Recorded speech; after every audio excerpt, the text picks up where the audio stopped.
안녕하세요, 윤테크입니다. 오늘은 여러분들이 관심을 많이 갖고 계시는 시흥 장현 A-3블럭 공공 분양에 대해서 알아보도록 하겠습니다. 옛날에 공공택지개발지구가 선정된 곳인 만큼 분양가가 정말 저렴해요. 84타입 기준에서 4억 7천만 원 밖에 안 합니다. 하지만 이미 주변에 있는 84타입 호가는 12억에 육박하고 있고요. 하지만 아직 이 호가에 거래된 내역은 없습니다. 실거래가는 이 호가보다는 훨씬 낮아요. 뒤에서는 실거래가랑 KB 시세까지도 한번 보도록 하겠습니다. 근데 분양가가 워낙 저렴하기 때문에 실거래가로 보신다고 할지라도 메리트는 확실히 있는 단지입니다. 자, 여기에 대해서 한번 자세히 알아볼게요. 입주자 모집 공고는 8월 31일에 나왔고 특별공급 접수는 13일에 받습니다. 1순위는 다음날, 당첨자 발표는 9월 28일, 입주 예정은 24년 2월 예정으로 한 2년 반 정도가 남았네요. 아파트 최고층은 25층이고요. 6개 동 534세대로 구성이 됩니다. 완전 대단지 아파트라고는 볼 수 없겠죠.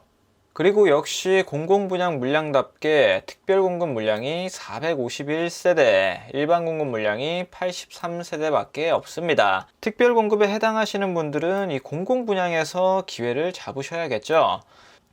경기도 시흥은 조정 대상 지역으로 들어가고 이 장현지구 쪽은 택지개발지구이기 때문에 분양가 상한제를 적용받습니다. 재당첨 제한 10년에 걸리고 거주 의무도 5년에 걸리고요. 주변 시세보다 월등히 싸게 분양가가 나왔기 때문에 거주 의무가 5년이나 붙게 됩니다. 전매 제한은 8년에 걸리고요. 여기는 나중에 전세 줄 계획을 갖고 계신 분들은 들어가시면 안 됩니다. 실거주하실 분들만 들어가셔야 되고요. 택지개발지구이기 때문에 시흥 거주하시는 분뿐만 아니라 시흥 1년 이상 30%, 경기도 6개월 이상 20%, 그리고 수도권 50% 분들한테도 물량이 배정됩니다. 당해 요건을 충족하지 않으신 분들은 이런 택지개발지구 노려보시는 게 좋아요. 그리고 예비 입주자는 3배수를 선정하고 당첨자를 선정할 때는 전용 60제곱미터 이하랑 전용 60제곱미터 초과랑 조금 다릅니다. 전용 60제곱미터 이하는 자산 기준하고 소득 기준을 충족하셔야 돼요. 하지만 74타입이나 84타입은 자산이나 소득 기준을 충족하실 필요 없이 3년 이상 기간 무주택 세대 구성원으로서 저축 총액이 많은 사람이 당첨자가 됩니다. 소득 기준을 보게 되면 일반 공급에서 전용 60제곱미터 이하죠. 월 평균 소득액의 100% 이하셔야 됩니다. 3인 이하면 세전으로 600만원 이하 정도, 4인, 5인 가구는 700만원 이하, 이 정도의 소득 요건을 갖추셔야 되고 다자녀 가구 120%, 노부모 120%, 그리고 생애 최초는 최대 130% 이하까지, 신혼부부는 최대 맞벌이일 땐 140% 이하, 이 기준을 맞추셔야 특별공급을 넣을 수가 있습니다. 그리고 요즘 대출에 대한 이슈가 많이 나오는데 여기도 역시 중도금 대출이 불확실하다고 나와 있고요. 그래도 그나마 다행인 거는 중도금을 40% 정도로 설정해 놨습니다. 1회차에 20%씩 두 번 납부할 예정이고요. 근데 보통은 이 중도금 대출이 불확실하다고 할지라도 안 될 가능성보다는 실행될 가능성이 훨씬 더 높긴 합니다. 그래도 자금 계획은 최대한 보수적으로 세우셔야겠죠. 뒤에 자금 계획 파트에서 조금 더 자세히 보도록 하겠습니다. 자, 중도금 이자는 매월 잔압을 하시면 되고요. 주택형을 보면 59 타입, 74 타입, 84 타입으로 나눠졌습니다. 59 타입 내에서도 타입을 많이 쪼개놨고요. 74AB, 84A, 84A2로 나와 있습니다. 평당 분양가는 1,300만원대로 굉장히 저렴하게 나왔죠. 발코니 확장비도 전부 다 1,000만원 이하로 저렴하게 나왔습니다. 발코니 확장비를 모두 합친다고 해도 59 타입은 한 3억 5천 정도, 그리고 74 타입은 4억 3천 이하, 84 타입은 4억 8천 이하로 구성이 되어 있습니다. 타입별 물량을 보면 59 타입 물량에 상당히 많이 배정이 되었고요. 자, 74 타입도 59 타입 못지않게 물량이 배정이 되어 있습니다. 자, 84 타입 물량은 상당히 적고요. 그리고 공공분양은 내가 생애 최초 특별공급 조건이 있지 않는 이상 추첨으로 당첨될 수 있는 물량은 없습니다. 자금 계획을 보겠습니다. 59 분양가를 3억 5천, 84 분양가를 5억으로 잡고 자, 계약하실 때 계약금 10%를 납입하셔야 됩니다. 자, 계약금 10% 납입하시고, 그리고 중도금 대출을 실행해야 되는데, 중도금 대출이 이제 뭐 집단 대출 규제로 인해서 현재 불투명한 상황이라고 나오죠. 이럴 때는 본인이 직접 잔압을 하시던지 연체를 진행하셔도 됩니다. 보통 연체 가능 여부는 계약서 뽑을 때 나오는데, 공공분양 같은 경우는 미리 말을 해둬요. 아마도 중도금 이해 모두 다 연체가 가능하실 거예요. 하지만 연체 이자는 6.5%로 높은 편이고요. 자, 어쨌든 계약금만 있으면 입주 시점까지 버틸 수 있는 조건은 됩니다. 중도금 대출이 실행되면 가장 베스트고요. 그래서 마지막 입주 시점에는 잔금 50%를 납부하시면 됩니다. 입주 시까지 필요한 자금은 연체한다고 했을 때는 10%씩만 갖고 계시면 어떻게든 끌고 갈 수가 있고요.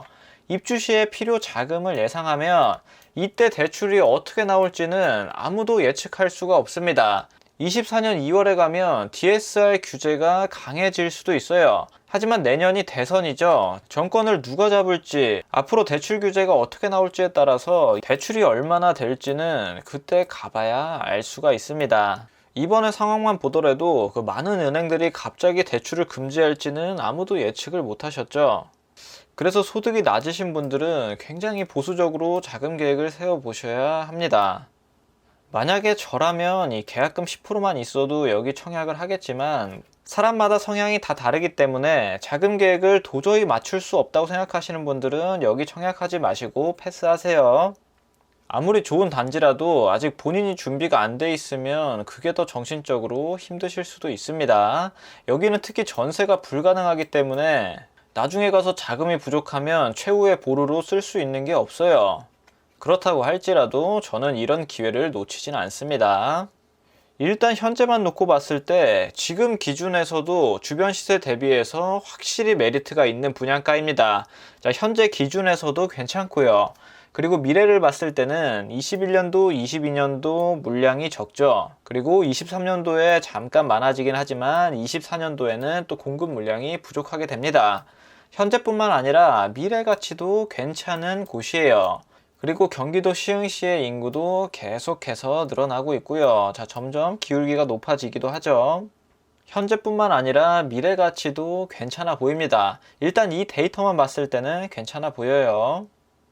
다음으로 입지를 한번 보겠습니다. 자, A-3블럭 여기 위치하고 맞은편에 시흥경찰서, 그리고 조금 떨어져 있지만 시흥시청도 보이시죠? 지적 편집도로 보면 A-3블럭은 여기에 위치를 합니다. 자, 초등학교는 이쪽으로 배정을 받을 것 같고요. 공원을 통해서 지나가기 때문에 상대적으로는 통행길이 괜찮아 보이고, 바로 이쪽에는 상업지역과 붙어 있습니다. 그리고 이 상업지역 위쪽에는 장곡역이 예정이 되어 있고요. 이 장곡역은 판교까지 갈 수 있는 월판선입니다. 자, 월판선이 워낙 좋다는 건 많은 분들이 알고 계실 거예요. 그리고 그뿐만 아니라 한정거장을 가면 시흥시청에서 신안산선을 탈 수 있습니다. 자, 신안산선을 타면 여의도까지 한 번에 갈 수 있고요. 앞으로 신설되는 노선들 중에서도 월판선, 신안산선은 파급력이 있는 노선입니다. 그런 노선이 집 주변에 2개나 생기게 됩니다. 여기는 뭐 정말 좋죠. 당첨만 되면 정말 좋은 곳입니다. 신안산선 노선을 보면 저기 아래서부터 쭉 올라와서 시흥시청을 지나서 광명을 지나서 여의도까지 이어지게 됩니다. 그리고 월판선은 송도역 KTX로 시작해서 판교까지 쭉 이어지게 됩니다. 지금은 교통이 좋다고 할 수 없는 곳이지만 앞으로는 교통이 많이 좋아질 곳입니다. 투자는 이런 식으로 안 좋을 때 들어가서 좋을 때 나오면 수익이 가장 극대화됩니다. 여기 호갱노노 사이트에서 개발 호재를 눌러보면 위쪽에 장곡역이 보이시죠? A-3블럭이 여기입니다. 자, 도보로 좀만 이동하면 이 장곡역에 도착을 하고요. 한 250m, 도보로 한 4분 정도 소요됩니다. 장곡역에서 시흥시청역 들려서 쭉쭉 올라가다 보면 광명역에서 신안산선하고 만나게 되죠. 자, 월판선은 이쪽으로 꺾여서 판교로 향하게 되고요. 그리고 신안산선은 이쪽으로 쭉쭉 여의도까지 올라가게 됩니다. 이어서 주변 시세를 보게 되면 자, A-3 블럭이 여기죠. 장현 호반 서밋 보겠습니다. 일단 요즘 호가가 너무 높아졌어요. 호가를 보면은 지금 나와 있는 매물 중에서 10억 5천짜리가 하나 있고 나머지는 전부 다 12억에 나와 있습니다. 하지만 층수를 보면 다 14층, 다 같은 물량이라고 볼 수 있겠네요. 이러면 호가를 100% 신뢰할 수가 없죠. 근데 그도 그럴 것이 지금 팔면 세금이 엄청나게 나옵니다. 여기 시세를 정확하게 판단하기 위해서는 22년 7월은 돼야지 어느 정도 시세의 윤곽이 잡힐 것 같네요. 여기 말고 또 다른 단지도 보겠습니다. 바로 옆에 있는 능곡역 모함이래도 여기 시세를 보게 되면 자, 매매로 놓고 보면 여기도 하나밖에 안 나와 있네요. 12억 9천에 하나가 나와 있습니다. 가장 최근에 실거래가 이뤄진 걸 보면 7억 5천만 원에 이뤄졌고요. 호가랑 가격 차이가 정말 많이 나죠. 그래서 100% 호가만 보시면 안 됩니다. 6월 달이면 지금으로부터 뭐 2달 정도밖에 안 됐는데 이렇게 5억까지 오를 요인은 없었습니다. 그리고 또 주변 시세를 또 보겠습니다. 근데 여기뿐만 아니라 다 12억, 10억, 12억, 13억 이렇게 나와 있네요. 시흥 능곡역에서 가장 가까운 제일풍경채 센텀을 보면 자, 매매가 얼마에 나와 있는지 여기도 12억, 13억에 나와 있네요. 자, 그러면 전세는 얼마에 나와 있을지 보겠습니다. 전세는 4억 8천부터 5억 5천까지. 전세는 여기도 한 5억대. 전세는 전체적으로 84타입 기준에서 5억에 나와 있고 실거래가는 7억 5천에서 높은 거는 여기가 8억 조금 넘게 4월에 거래됐네요. 요 정도의 지금 시세가 나와 있다고 보시면 됩니다. 매매 실거래가는 8억 정도에 이루어지고 전세는 5억에 맞춰져 있다고 보시면 됩니다. 호가는 세금 때문에 조금 뻥튀기 되어 있는 것 같고요. 이렇게 애매할 때는 또 KB 시세도 한번 보시면 좋습니다. 이 주변에 있는 아파트의 KB 시세를 볼게요. 자, 여기 KB부동산 KB 시세. KB 시세가 8월 27일 업데이트 된 걸 기준으로 보면 7억 6천만 원에 업데이트가 되었고요. 그 옆에 단지 KB 시세도 보겠습니다. 자, 여기 KB 시세도 7억 5천만 원 선. 그리고 좀 더 아래는 이제 KB 시세가 나와 있진 않네요. 자, KB 시세로 보면 요 정도에 나와 있습니다. 어느 특정 단지의 가치를 산정하실 때는 데이터를 하나만 보지 마시고 여러 개를 보신 다음에 비교하면 비교할수록 더 정확한 값을 찾을 수가 있습니다. 여기에 지금 실제 가치는 실거래가보다는 조금 높아 보이고 호가보다는 살짝 낮아 보입니다. 그래서 저는 중간값으로 잡았을 때 84 타입은 한 10억 정도로 현재 가치가 형성되어 있다고 보고 있습니다. 하지만 보수적으로 잡으시는 분들도 그냥 실거래가나 KB 시세로 비교했을 때 안전마진이 3억 4억 이상 깔려있는 곳이기 때문에 내가 자격 조건만 된다고 하면 여기 청약은 마음 편히 넣어보셔도 충분합니다. 만약에 여기 분양가가 8억에 나왔으면 직접 가서 발품도 팔고 했어야 되는데 지금 분양가는 뭐 4억 7천만 원이니까 굳이 그렇게 하실 필요 없이 마음 편히 청약을 하셔도 될 것 같습니다. 자, 다음으로는 단지 배치도를 볼게요. 자, 조감도는 그냥 깔끔하게 나와 있고 향을 보면 남서향 남동향으로 무난하게 배치가 되어 있습니다. 자, 꽝이 없는 향이죠. 다음으로 평면도를 보면 59 A 타입은 총 42세대 모집을 하고 남동향을 바라보고 있습니다. 포베이 판상형으로 이쁘게 잘 나온 평면도고요. 기역자 주방에 마통풍이 되는 구조입니다. 다음으로 59 A2 타입, 여기도 45세대 모집을 하고 자, 남동향으로 잘 나와 있죠. 평면도도 59 A 타입하고 똑같습니다.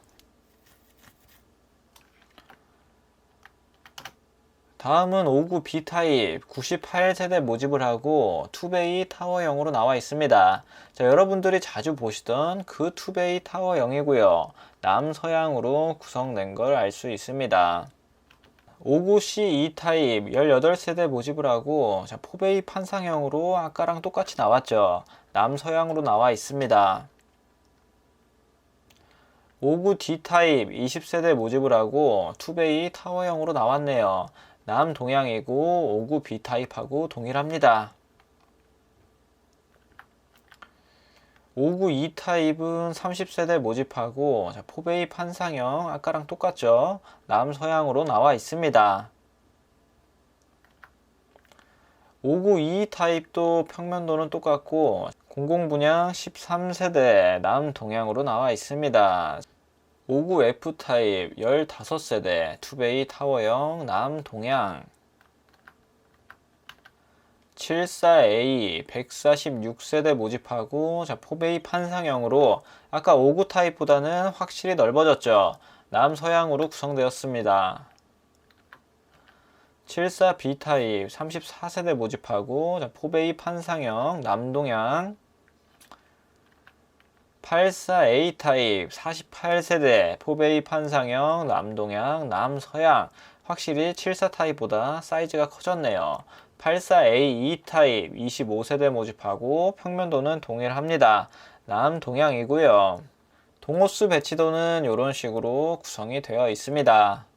그리고 이런 LH 아파트들은 이 LH 로고를 뭐 안단테나 이런 걸로 바꾸는 것보다 그냥 삭제하는 게 제일 낫습니다. 이게 뭐로 바뀌든 이 선입견은 바뀌질 않아요. LH 로고는 삭제하는 게 훨씬 낫죠. 그리고 원래도 LH 아파트 이미지가 안 좋았었는데 올해 초에 아주 땅 투기로 못을 딱 박았습니다. LH 로고를 아무리 이쁜 이름으로 바꿔도 이 이미지는 사라지지가 않습니다. 자, 차라리 로고를 빨리 삭제하는 날이 왔으면 좋겠네요. 자, 이번 시간에는 시흥 장현 A-3블럭에 대해서 알아봤고요. 자, 자격 조건이 되시는 분들은 적극적으로 청약을 노려보셔도 좋을 것 같습니다. 내가 가진 자금이 조금 부족하다고 할지라도 어느 정도의 리스크를 감수해서 청약하는 건 저는 괜찮다고 봅니다. 내가 얻고 싶은 수익이 이만큼이라면 리스크를 그래도 요만큼이라도 감수하셔야죠. 리스크가 전혀 없는 투자는 없습니다. 본인의 상황을 잘 판단하셔서 좋은 결과 있으시길 바랍니다. 감사합니다.